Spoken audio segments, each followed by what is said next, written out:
हमारी फेरिस्त में कोटा से तशरीफ लाने वाले एक ऐसे शायर हैं जो एक अरसे के बाद यहाँ आए हैं, लेकिन सारा हिंदुस्तान उनकी शोहरतों की खुशबू से वाकिफ़ है। उनके अपने नज़्म कहने का अंदाज़, गीत कहने का अंदाज़, गज़ल कहने का अंदाज़ और पढ़ने का अंदाज़ कुछ इतना प्यारा है कि लोग उनके आशिक़ और परस्तार हो रह जा रहे हैं।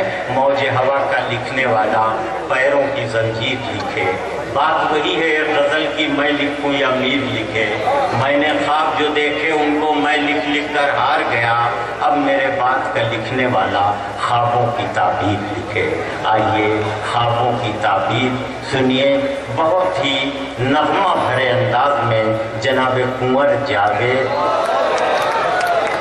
तशरीफ ला रहे हैं। कुंवर जावेद कोटा के मेहमान शायर। मैं चाहूँगा कि अमरोहा की सरजमीन भी तालियों से मुझे इजाज़त दें।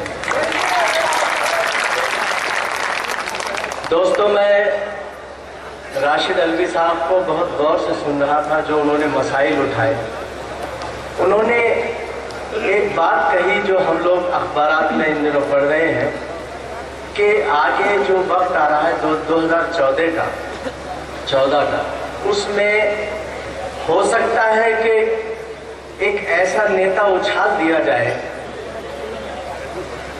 बस उससे बचिए। और मैं उसी तकरीर से अपनी बात शुरू करता हूँ। मुझे कुछ 2-3 कतार मुझे याद आ गए, मैं हाजिर करता हूँ। इजाज़त चाहता हूँ बिना किसी तमहीद और बिना किसी गुफ्तगू के। कुर्सियाँ भी शामिल थी, खादियाँ भी शामिल थी, कुर्सियाँ भी शामिल थी, खादियाँ भी शामिल थी,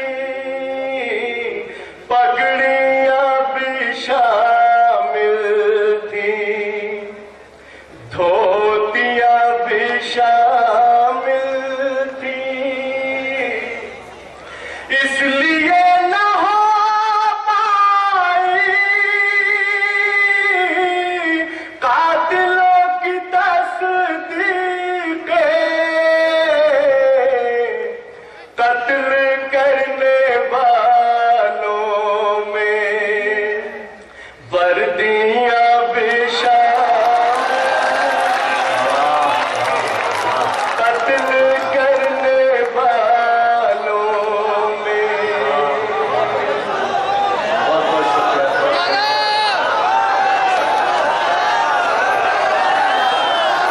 कुर्सियाँ भी शामिल थी, खादियाँ भी शामिल थी,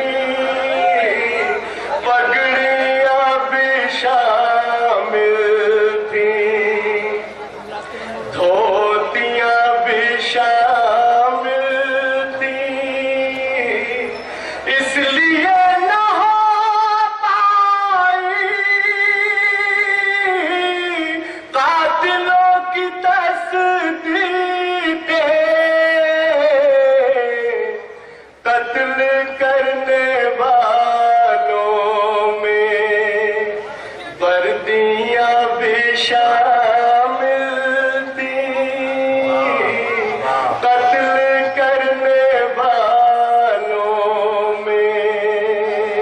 और दोस्तों, बहुत बहुत शुक्रिया। और दोस्तों, ये सब होता रहा एक खास मखसूस जगह पर, ये सब होता रहा और दिल्ली खामोश रही। मैं हाजिर करता हूँ अमरोहा की सरजमीन पर इशारों में बात कही जाए आसानी से समझी जाती है। हाजिर करता हूँ। मुस्कुराते होठों ने सिसकियाँ पहन ली थी,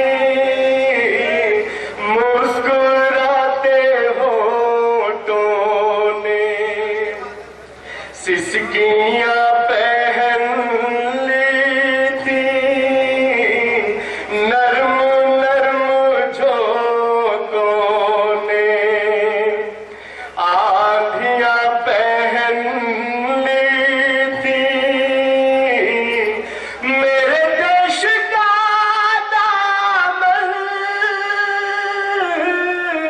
दाग